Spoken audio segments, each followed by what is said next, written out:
Good afternoon, everyone. This is Naishat Gadani coming to you from Melbourne. And on today's LinkedIn Live, we are talking about how to find an executive role in Australia. And to discuss this, we could not find a better person than Willem. And Willem has, through his hustle and through his constant and diligent effort, has been able to find a role in this COVID-19 times. And that's why we want to really unpack, this particular aspect of, what kind of strategies, what kind of thinking, what kind of actions did he take to really land a great role. But before we bring Willem, let's welcome Caroline Brown, the co-host of the show. Thanks, Nash. I'm very excited to be here today on Career Care Package. I feel like we're a row of AFL commentators with this sort of headset lined up. So today's game, no, I'm kidding. Willem, it's really great to have you here. And I've been looking through the blogging that you've done on LinkedIn and talking about your journey in terms of finding a job in a particularly tough time, and a time where people have felt like giving up. So thanks so much for joining us. That's okay. Thank you. Thank you for having me. Hope I can help out and help someone else land that great role. Yeah, fantastic. So I guess just to kick off, to start, I guess just to give people a bit of a background about you and what you do and what you've done in your career to this point. I've been in IT for 20 years, I guess. So working on the business side of IT. Started off as a business analyst years ago and went through project management and shared services into sort of middle management, moved my way up gradually. I've had a number of roles in large organisations, small, in public and private sector, so fairly broad experience. Yeah. Came to an end of a role in November last year, spent the summer off, and then I sort of got back in the workforce in February. Had a 3-month contract, then COVID hit, and I was out of work again. So it was deja vu, and I thought, okay, what do I do? But in a nutshell, that's where I come from. Fair bit of experience, fairly broad. Been around the traps a little bit, I guess. Yeah. So how did it feel like when your contract came to an end? Were you expecting that it would end, or was it? No, I wasn't expecting it. I actually thought it would continue. I was running a project team then at the time. Great team, great place, really liked it. But with COVID, everyone put their projects on hold, so you didn't need a project team anymore. So all the projects dried up, and they said, look, we can't keep you on at the moment. We're going to stop everything at the time being. We're shutting down. It was May, at the height of the first wave. So they said, look, we're going to let you go. It was quite sudden, unexpected. The person I was working for didn't want it to happen. The organisation didn't, and nor did I. So from 1 week to the next, I found myself out of work. So it's quite a shock, really. Yeah. So I guess just not wanting to go back to a really dark place, but what did that feel like for you at that time? It was pretty shocking because I'd been out of work over summer, and I had that role that ended a natural sort of change anyway. I moved on. I had a break, so I was really out of work for a couple of months. I'd had a break, so I'd sort of used my reserve a bit. Had a great summer. Really looking forward to getting back into it all, and to end up in the same situation again. I was a bit shocked, but also I guess I was a bit more prepared for it because I'd been through it once. And this time, everyone is in the same boat as me. I thought, well, it's not just me; it's the whole world now. Not just Australia; it's everyone. Everyone's in the same boat. So I thought, okay, we're all there. I took it easy at first. I thought, okay, I've been here before. Let's just take it easy, work what's happening. Kids are at home, homeschooling. I just started a master's, so I thought, let's just regroup a bit, take it easy. And I thought it would be, I thought I'd wait till the end of the financial year, everything will pick up, projects will come back on, IT is funded year to year. So I thought, okay, come end of June, it'll be fine, we'll be back into it. And then things just got worse and worse. Everyone's laid off, all the big consultancies laid people off. I thought, oh, no, this is getting worse now, what do I do?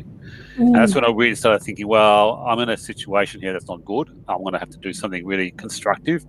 And I really knuckled down then and started looking for work at the end of June, beginning of July. And you go, Nish.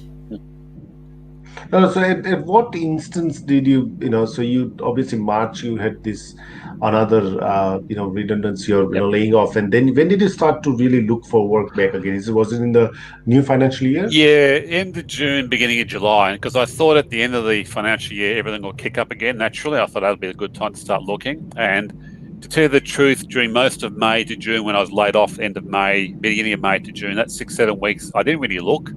I was on LinkedIn a little bit. I didn't even look at Seek at all. I was just sort of seeing a few things come through. I was applying a little bit, but I was studying, getting into my master's, looking after the kids, doing my rebranding. I thought, where do I go? What do I do next? I was thinking about what I do. I did a lot of study. I did a couple of courses to sort of focus myself.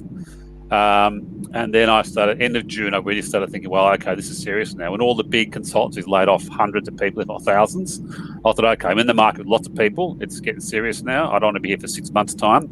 So I really started to knuckle down and go through those steps, the action plan I developed, and started going through and hitting those things. What helped you decide on what to focus on? Because I imagine, like in that scenario, there's a bit of panic and fear for a lot of people, and there's a tendency to kind of scattergun and just admit everything. Conversely, I watched out there, I looked around a lot, and I thought during this time, I took the opposite approach to a lot of people, I think. I didn't apply just for everything. I thought now's the worst time to do that because there's tons of people out there, lots of people just like me on the market. So, and I'm seeing resumes, recruiters I talked to are getting 300 or 400 applications, up to 500. So I thought, okay, they're getting a lot. They're all good people. They're all in the same position as me. I need to specialize and really focus on what I'm going to do well. Okay, I thought I'm not going to try and apply for all of them. I need to just really trim it down and say, what am I good at? What I want to be? And so I really sat down and did that. I looked at my resume really closely. I rewrote it about 25 times. And in that, I was rewriting it all the time, but I was trying to focus it for the job at hand. I thought, no, what's about me? I want my resume to reflect myself, what I am, because I thought, if I'm going to get through all that noise, they're going to need to find a person at the end of it. So what was one tactic I took? What am I like? Who am I? So I rechanged my resume and really focused on a personal resume that told me as a person so I could connect with the people at the other end. I did that. I was also, when I looked for jobs, I was very, very targeted at what I looked for. I ruled out a few jobs. I was actually approached by a few recruiters because I had the rough skill set they wanted, but it wasn't the role for me.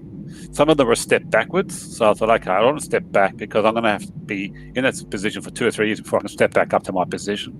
And I thought stepping back's also not a good thing because if I was a recruiter recruiting someone more senior coming back into a junior role, I know they're going to leave as soon as things pick up in 6 months' time. So I wouldn't recruit them. So why would someone recruit me? And it's also not good for your career or your self-esteem to go backwards. It's no point doing that. It's a pandemic. It's not the end of the world, Things will pick up. So I didn't do that. I read my resume. I really focused on what I was doing. I did a few courses about focusing on my strengths and that. I did one from another agency like yours called Yellow Box, who did a Get That Next Role, which focused on how do I focus? What do I focus on my resume, my skills, my experience, and go through that step by step and really do that. So it was a great thing to do that. I spoke to recruiters a lot in depth, like yourselves, had a good chat. So where do you see me fit into the market? Okay. And every time I came away, I started gathering information and writing it up and sort of, I like to write things. I love writing. So I wrote it down, which made it clearer to me. And I said, okay, is there a consistency in these things? Where are they going? And I stood back and reflected on that. So when I applied for roles, I made sure they're the right roles, okay? I made sure I had 100% fit to the role, not 80%, not 90%, not 95%. I had to be a complete fit, and I had to want to work for the organisation. I had to really believe I could do it. I had to be complete fit. And so then I got through, I knew when I get through the stage that I was the right candidate for the role. I wasn't mucking around with it. So I could rule out lots and lots of jobs. I would rule out, dozens and dozens of jobs and filter them down to the one role. So maybe I was applying for one role a day at maximum. Some days I wouldn't apply for any because I thought, no, they're not the right fit, I'm not going to do it. It's a waste of my time. Do something else today, Do some networking, do some writing, do some study. Don't just apply for something for the sake of it. So did that process free you up from wasting time? Is that part of the reason that you just focused in on what you would be for the right fit? It took a lot of time. It did take a lot of time. I reckon each time I apply for a job, it took me 4 to 5 hours, if not more. Yeah. So, it would take the bulk of your day to do one job. By the time you researched it, found it, wrote your application, read it, reread it, tweaked your resume, sent it through and everything. So that would take the bulk of your day. I was studying, which took another couple of hours of my time. So I was actually quite busy, The kids were here. I was going for bike rides with them all the time. So that was 2 hours a day as well. So they're loving that. Took the dog for lots of walks. So I was quite busy, actually. I had to pull back from a few things, so I couldn't do it. I did a lot of networking as well on LinkedIn, talking to people like yourselves and getting out there. But But more than that, I started putting back into my network. I thought I'm not just going to take from the network. I started reading and writing and posting and commenting on LinkedIn and really pushing my LinkedIn profile up. And part of that was to talk to recruiters like yourself and put back into it. So, well, I'm getting information from you guys. How do I push back out there? Sort of pay it forward really and do that. So but that helped me generate what I'm doing, what I'm thinking about. Because as I replayed it to myself in my mind and spoke about it, it made me clearer what I wanted to do in that. So. Can you talk about because in your blog you talk about the routine also, that you kind of kept a routine of what are the things that you want to do. How did because me and KB also and a lot of people talk about having that routine to your day even when you're looking for work because otherwise the day fills up with other bits and pieces of activity. Tell us about how did you maintain that routine? I just put blocks in my calendar. Use a Google Calendar. I do it. I would look for jobs every second day, not every day, because it takes a lot of time. You can spend a lot of time doing it, and so I'd look every second day, usually on a Sunday night maybe, because I thought, okay, you catch anything you posted over the weekend or a Friday, maybe Tuesday night and maybe Thursday night. Okay, so Sunday night you spend a couple of hours on your LinkedIn targeting your roles, what you want to look for. I would maybe get off 3 or 4 jobs, 5 jobs. I'd print them out, okay, on the thing, and I'd leave them till the next morning, okay? Go away, have dinner, spend time, wake up in the morning early, and before anyone else got up, I'd go and read those things and print it out, okay? And then I'd rule them out and try and get that into 1 or 2 that I really thought was good if I got them. So I did that really routinely. So that's 2 or 3 hours already work just to find the one role. And that would be in the morning that day. So Monday mornings I'd apply for roles. I'd go apply for that role if I thought so. Take me an hour or so to write a first cover letter. And it takes a while to do it. And I write quite quickly, but it takes a while to review it and check it. I get my wife to read it. She'd scribble all over it. So look, it's full of errors. This is this stuff. She's great. She's my greatest critic. Rewrite it again. So that now mid-morning, 10 o'clock, 11 o'clock. Check my resume, go through that, adjust it and tweak it. By midday, I'm nearly done. Send it off to the recruiter, wait for a reply, try and get it. So I do that Monday, Wednesday, Friday, maybe 3 times a week. If there's a great job, I might do another the next day. If not, I might go back and do some studying. But the other days, I'd say, okay, I did that yesterday. Tuesday morning, I'm going to spend just networking, okay? And the networking was calling my contacts, speaking to recruiters, and it takes a long time, And when you networked, I really made sure those calls were valuable, okay? Not just I'm going to ring 6 people in an hour. I'd ring 1 or 2 people in an hour, okay? I prepare for it. I look them up on LinkedIn. I think through what I'm going to say to them carefully because that's taking their time. And just bringing them up and go, oh, look, I'm just chatting to you, blah, blah. It's how's your weather today? That's not good, okay? So I'd put those time in those conversations and I'd have some really, really long conversations with recruiters, like an hour long or more, because they'd be on for a walk or ring back. So they were getting a lot out of the conversation as well. And I would spend an hour with them. And then I would be writing this up, taking notes and distilling their thinking about where I fit in the market, what it's like. And that would take me another hour or 2. So those conversations would take quite a long time, And, I'd be tired after that, go for a walk, take the dog out, play with the kids. So it took a lot of effort. So I had a rhythm to that. And I just marked my calendar, like, okay, one day apply for jobs, one day network, study in the afternoon, leave some time free in case I want to do an interview or something, or do some other chores around the house, also some chores to do. So I structured my week carefully. I had coloured blocks in my Google Calendar. I'd move them around. And at the end of the week, I look back and go, well, how much time did I spend on, applying for jobs and how much time? So I get a rough view and make sure it's fairly consistent. The study was keeping me a fair bit. I had to do that took me a while to get into it. So I had a busy time. I was starting at, 7 o'clock in the morning and working to 8, 9 at night sometimes, quite a long day, just pushing through. I actually have more time now that I'm actually working because I don't need to do all that. It's like, thank goodness. Job, Willem. No, I'm kidding. No. I wanted to ask you, I think one thing that people really struggle with is the networking bit, particularly conversations or getting recruiters to talk. So what was your secret sauce there? How did you get them? Like you mentioned, you sort of gave something to the conversation, but how did you get that conversation flowing so it was useful? I never went in coldly asking for something up front. You don't be that crude, okay? You need to get something from people. And I did a bit of I did an outplacement at my previous employer last year, which taught me saying, you got to get on board and actually it's not about asking for a role. It's about asking for their expertise, right? Asking, what are you doing there? You're in the market, you're a recruiter. how's the market going? What are the trends? What's happening in IT? What are you seeing and noticing? And they would ask you back, okay? Because often, I'm in the field, I know it's happening, and I might have seen a role. I said, look, I saw that role. It's interesting. I'm not quite sure. I think it should be like this. I'd have to put back into those recruiters and say, well, what about this? Or they might say, you might get a conversation about a role. So it's not my role, but I know someone. Can I put them onto that? So you would then forward onto someone else. So you're doing them a favor, okay? Yeah. And then they're more likely to come back and say, well, if you've done that, can you help us out? So I was never crude. I never asked for a job up front. Don't sound desperate. You're out there to talk to them, to get their expertise, okay? You are the experts, okay, in the trade. You guys know what's happening. And I'll talk to them, a lot of people, 2 or 3 a week sometimes, and say, well, what do you know? What's happening out there, And I can engage with them at a senior level. Now, I've been around a while, I've got expertise. So they would ask me questions as well. What do you think, And I'd feed it back to them, So they were the recruiters. I'd also spoke to my contacts in the industry working there, and they'd give me information that I'd then sort of package up for the recruiters. So I'd say, well, look, I heard it, XYZ place did this, or that bank did this, or I heard there's some stuff happening over here. So they would take that on board, because you guys get information from people like me too, So it's a two-way street. And when you want information, you need to almost give something to them as they push back into them. And I'm doing that now by paying back to you guys, saying, look, I've got a job, fancy you. But for all of you recruiters, it's a tough market. If I can help you guys and help those other people that push back in there, so that'll stand me in good stead. But you got to build a rapport and relationship with people. You got to just talk to them. So. So it sounds like a great way to do it as well, like, that expertise type thing. What about in your network? Did you reach out to people that you knew started to start off with, or did you extend that to people that you didn't know?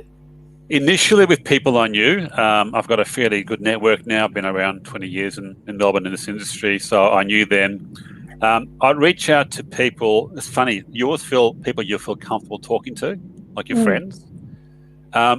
But often you'd have to go that next step further. People you're not comfortable talking to, you not quite know, either they're too senior for you, you're not quite sure, you didn't really hit it off with them. They're a good connection, but they're not like a friend, or they might be working. So they were the ones who would then often know stuff. Okay, do that.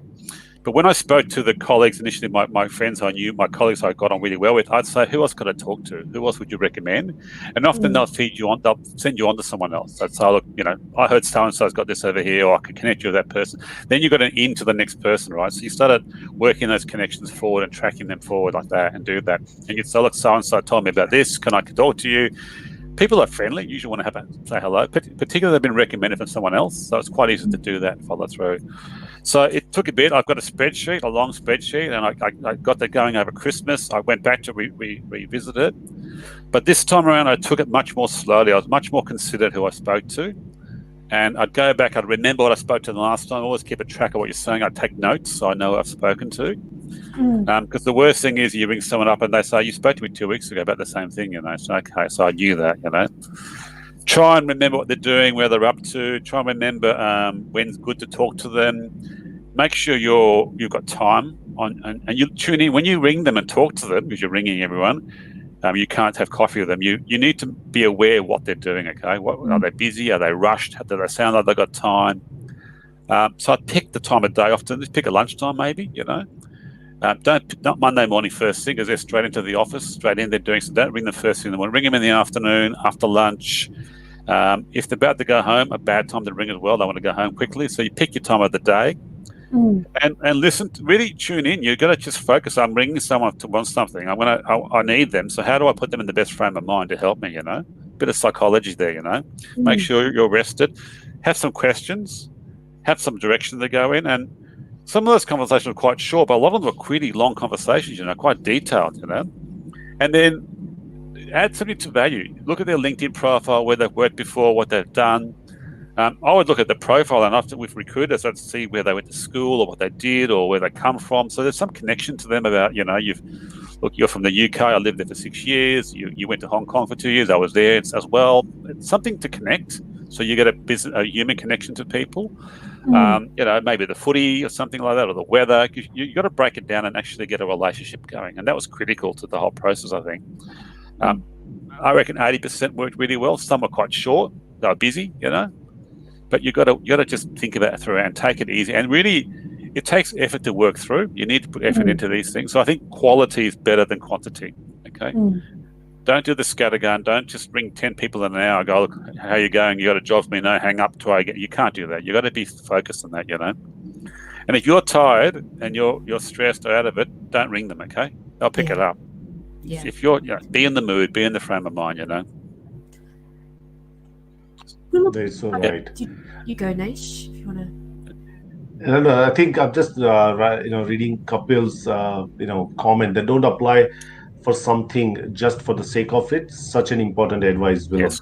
It also helps with confidence because you apply and don't get shortlisted, which affects your confidence. It's like a double-edged sword, as well. So thanks, Kapil, for that comment. And yes, if you got questions for Willem, just drop it in the comment section. Welcome, Zoheb, who's watching this as well.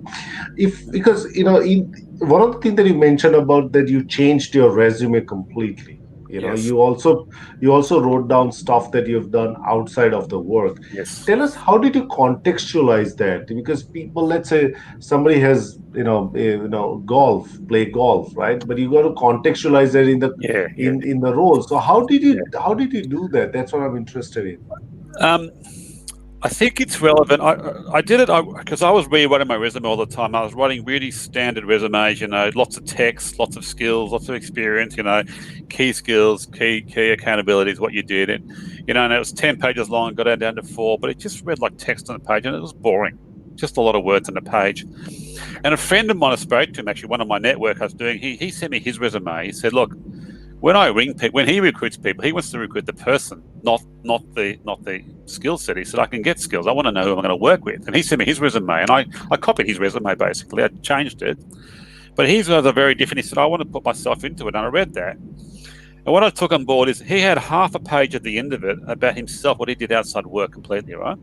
Just, he went motorbike riding, he did this, he built a house years ago, just things he did outside work, And I thought, when I go to work, it's not just me as a person, it's me, my family, it's me and my weekend camping trips I come back from, me and my kids are there, they ring me, and I go home from work, I go home to that. So it's part of my life, So if you work with me, you're going to hear about those things, That's who I am. So I took his idea of putting that at the end, and I thought, okay, I'll put 4 or 5 things at the end of my resume, half a page, a couple of bullet points on each one, I built a house here. I renovated, did some building extension work. I do some community work. I'm a scout leader, help out do that stuff. I like traveling and seeing the world and all that stuff. But then I took it the next step and thought, well, why is it relevant to my work? And I thought, well, when I did my community work, that's about collaboration, okay, working with people and putting back into it and working as a team. So I thought about that and I thought, okay, that's one bit. When I did my building, it was all about doing the analysis, the research, and seeing a project through end to end, doing delivery, Now, I'm an IT guy. I do delivery. I do collaboration. I do all that as well. So I thought at the front of it, when I had my key skills, I thought there's a connection between that and what I do at the end. So I sort of connected the two by saying, I introduced myself. I said, I do all these things in my personal life as well. That's what you get. You don't just get a person doing their job. I do this at home as well. I do community work. I do collaboration. So I made that connection there. So I wasn't just saying I play golf on the weekends. I'd say I play golf, which gives me mastery and skills at, I don't know, what's the connection with golf, at perseverance, to go around a golf, course for 3 hours every Saturday. So you persevere something. So you make those connections in your head. So when the person reads, they go, yeah, this person, they stick it out, Another friend wrote to me. She says she likes to do sewing. I said, well, that's detail, isn't it? That's finesse and detail. You write, and she likes doing that sort of administration detail. So you do it in your private life through your sewing and craft. That's connected to your work. So if you connect the two, you're showing the recruiter or the employer that you really have those skills, and you're showing a bit of yourself too, your personal. So you bring another flavor. So it's a win-win really for you doing that. It takes a bit to do. I won't just put a whole lot of arbitrary things in there about what I did on the weekend or, where I went camping exactly. But it's stuff like that makes you a real person. And you can tie it to your work. Like I like to explore things, As an analyst, I need to explore. So I explore my personal life by camping and going to new places. I explore ideas in the workplace so they can see that connection. And it makes you a richer, fuller person, I think, And everyone's different. So show how you're different. Show what your resume is different to all the other hundreds of resumes who've got, these blank skills, and they're just routine things. It's just boring, So I just did that and rewrote it. It's funny, Willem, because looking at your LinkedIn profile and your headline, you've got off-grid camping, and that's the first thing that drew my eye because I love camping. Yep. And so, do you think that helped people, like on LinkedIn, that helped people go, it paints a picture of who you are, but there's a connection point if you like the same thing. Yep. So, because I'm a person, right? Yep. I have people talk about me, people connect to me, and they say, "Oh, by the way, so you're into camping, you do this, you do community." So they connect automatically to you. They say, let's talk sometime. We'll go camping. I've been in interviews where the other guy had the same car as me because he saw my resume. He said, "I've got a car too, but you got the wrong tires." I said, "I know I got the wrong tires." So we started talking about tires in this interview. It was kind of crazy, but we knew exactly what we're talking about because it's just in the photo. So you become a person, and in my profile, people can say, "Well, I'm not just an IT manager. I'm an IT manager who's got a life outside work that does these things that interest me."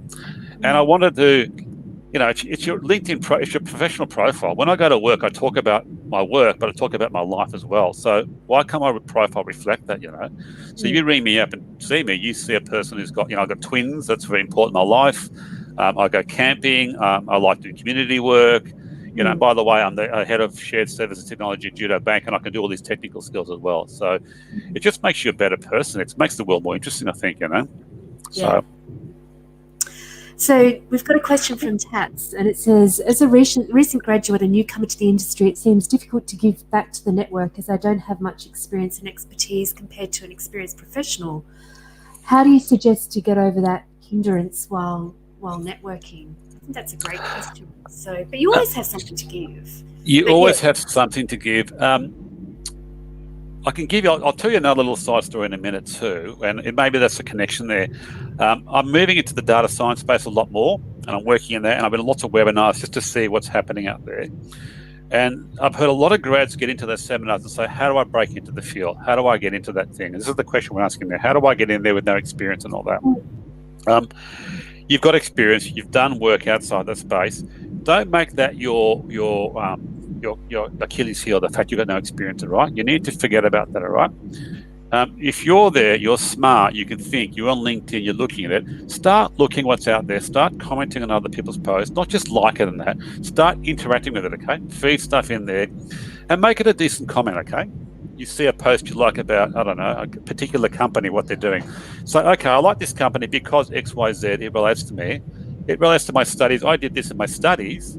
Therefore, I'm thinking about doing this in future. What do you think, people? Okay, that's it.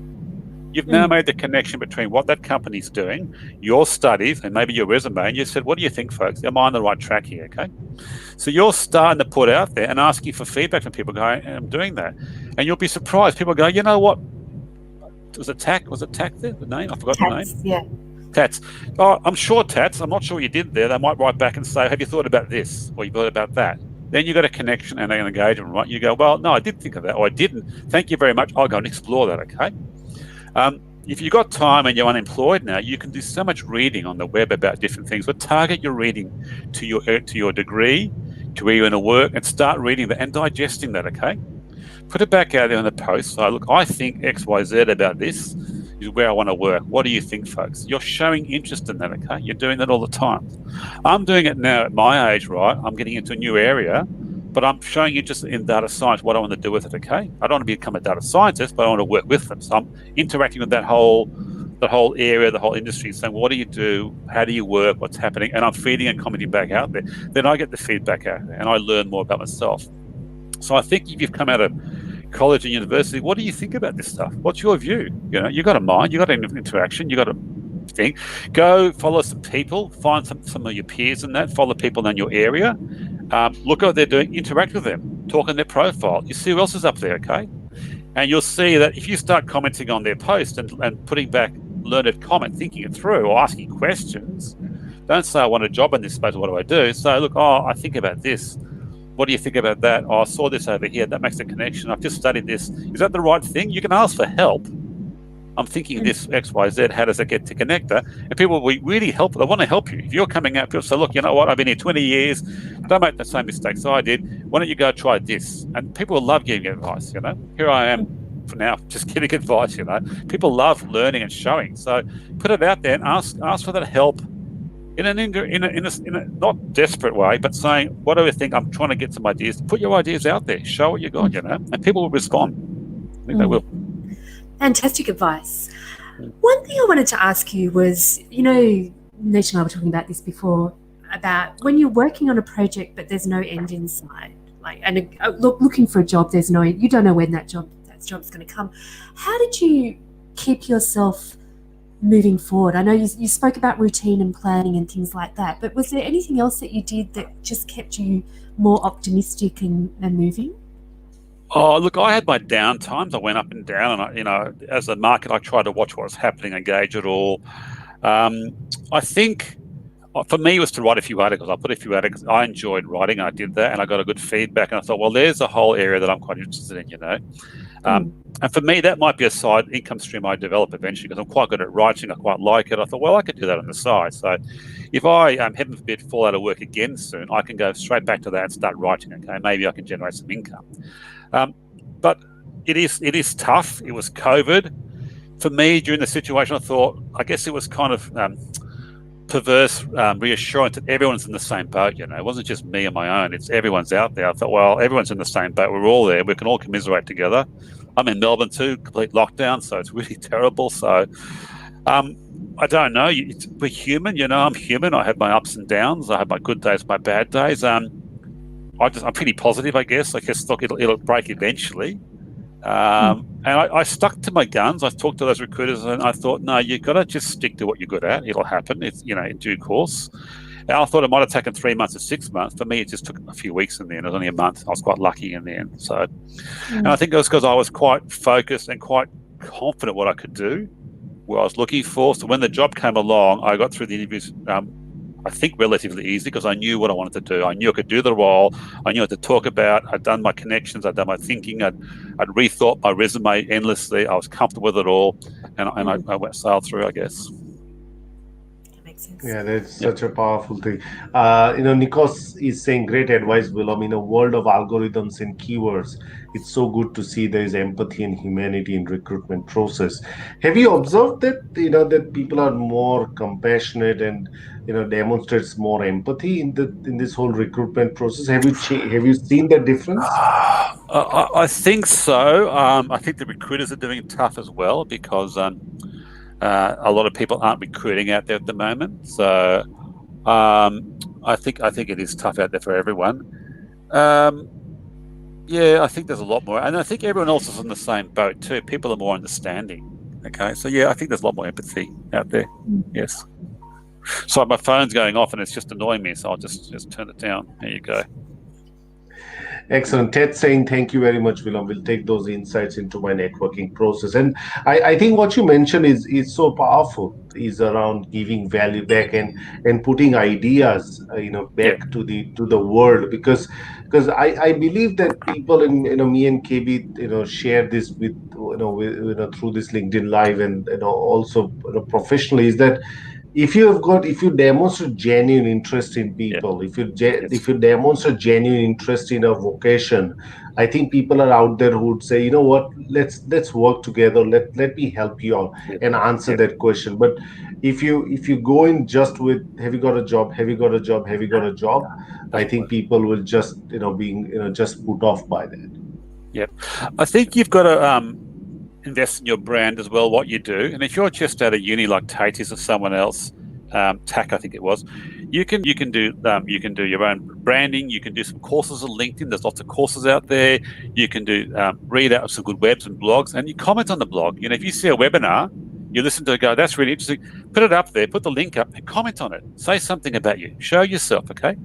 You think this about the blog, it was really fantastic. I learned this about this company or this process, or about my studies. Now I know how my subjects are applied here. I can apply I think it's fantastic. And comment out there. It's your way of showing your professional network who you are, okay? What are you doing? LinkedIn is so undervalued, I think, And I really didn't know. I used to let LinkedIn sit there and go, oh, it's just my resume. They'll just check it. I thought, no, it's a great way to communicate. Now when we're locked down, how else are you going to do it? It's your only tool now, So get off Facebook, get off Instagram, get off TikTok, whatever you're doing, go on LinkedIn. Seriously, I spend my extra time just checking LinkedIn now, connecting with people and reading about it, going, okay, what are you doing? That's how you learn about the whole professional world. What are they doing? What are your mentors, the people you want to aspire to, people who the trailblazers doing? How do they get there? What are they talking about? What is this industry talking? Look at companies, research, check them out. Add them to your profile. Suddenly you start getting more and more connections, profiles, people on your profile. You started to get a little brand for yourself. Think, well, is that me? Is that my brand? Is that where I sit? And then people, when they find you, they go, oh, look at this person. He's got the same connections as me, same company, same thing. Oh, this person's interesting. Maybe I'll have a chat to them, And think of it, you're investing for the future too, okay? Don't think it's just this week or this month. You're building your profile for the next 5 to 10 years, particularly if you're just out of university. This is your profile, professional profile. Resumes will go. Forget resumes. They'll be gone in a few years' time, okay? It's about your profile. You're standing out there. And you can reach the whole world through LinkedIn, Forget sending a resume. This is your doorway to the world, okay? So it's kind of like, why not invest in it and start now and plan it and look at it and look at other people's profiles, look at mine, look at yours, look at people, say, what are they like? What have they got? Oh, that's good. I like the way they did that, and you can copy their style. Don't use the wording, but you look at it and put it up there, It's your way of advertising yourself to the whole professional world out there, okay? Sure, you're limited to your connections, but other people can see your profile and connect in, and do that. So I think LinkedIn is really undervalued, so to do that. Do you still think it's undervalued, Willem? Or, we're using LinkedIn differently than you did, say, when you were looking for your last job? Yeah. I think a lot of people that do undervalue. I see some profiles and people out there, and they're just haven't been updated for 4 or 5 years. You can tell, they're just sitting there. They're the same job, and I go, well, you haven't connected for 4 or 5 years. And what will happen is they will then go back, if they, look for a job in 6 months' time, whatever, they go back and their profile's been stayed for a long time, okay? I don't intend letting it happen to my LinkedIn profile anymore. I'm going to keep it going, okay? It's like my water cooler, okay? If I want to talk to the professional, I'm going to go to my LinkedIn profile and say, I want to look up something up, talk about something, I want to find something or comment on it and let people know this is what I'm thinking about, okay? So that I'll become known in that space doing that, okay? That's what I'm going to be about, okay? So I think you need to, I think your profile, it's really undervalued by a lot of people. If you're young and you're out there, you've got a great chance to get in there and have a beautiful clean slate and build it up, So. It's funny because now when I look at LinkedIn profiles to connect with people and with clients that I work with, I look at what they've got, but I just also look at the number of connections. So if somebody's under 500, I'm like, really, today's world, you need more than 500. And that's easy to get to 500, but also their recent activity. So if that's dead, I'm like, well, you're not actually networking on this, or you're not networking on this platform. So I'm less likely to reach out to you. I think you might be less likely to say yes to my connection, and maybe you're just not professionally interested in your sector, or that. I mean, I take that view pretty quickly from just a few key indicators like that. So So I think you need to spend an hour or two a week, and I'm going to try and do it now. And probably just on your LinkedIn, looking at things. You can just read, you can like things, but maybe just as you connect, make sure at least once or twice you're connecting and writing something. And adding value back to the network, okay? Because after a while, you'll get a bit of a network. And now I've got a few people follow me. They want to like what I write about that. So they want to see more about it. So I'm going to start feeding that and go, okay, that's what I can do.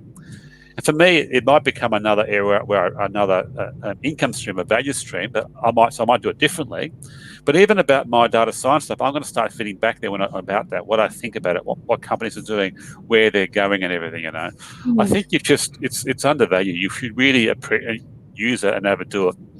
Don't just advertise. Like a lot of companies just promote their wares all the time. That's a bit annoying sometimes. It's okay, you see them, you skip through them. But if a company promotes its wares and you like it, you think it's great, well, okay, connect with it, and say, I like what you're doing there, I'm interested. Particularly if you're just out of college or university and you haven't got a lot on your profile, maybe you should take that approach and connect. Say, you know what, I'm going to connect with all these companies and join the dots with them, okay, and see where it goes. You got nothing to lose, have you?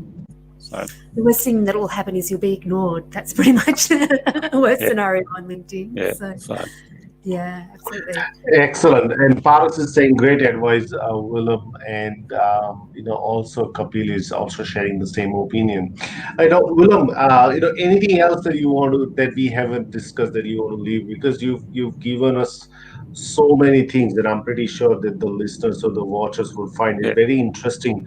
The thought process and the thinking behind. Anything else that you want to leave I us with? think you've got to think long term about this. Don't despair now. Okay, the whole world's in the same boat as you, so that's a given. Okay, so you're all on the same level playing field. Anything else different? Use your LinkedIn. Stick to it. Yeah, I don't know. I can't think of anything particular. I've spoken a fair bit. I've written a few articles. Have a look at my articles. Happy to chat to people that want to reach out. I'm happy to, have a chat and put feedback and help them out. So that's it, though, for me. Any other questions from anyone or?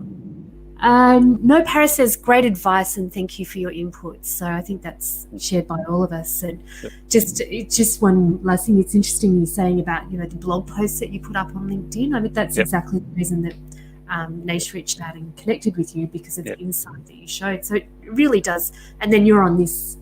You never know who sees this, and it really does, expand out your reach. So, thank you so much for sharing all your insights, because I know people love those practical, how I got my job type things. It's just useful in this environment. So, thank you so much for sharing. That's okay.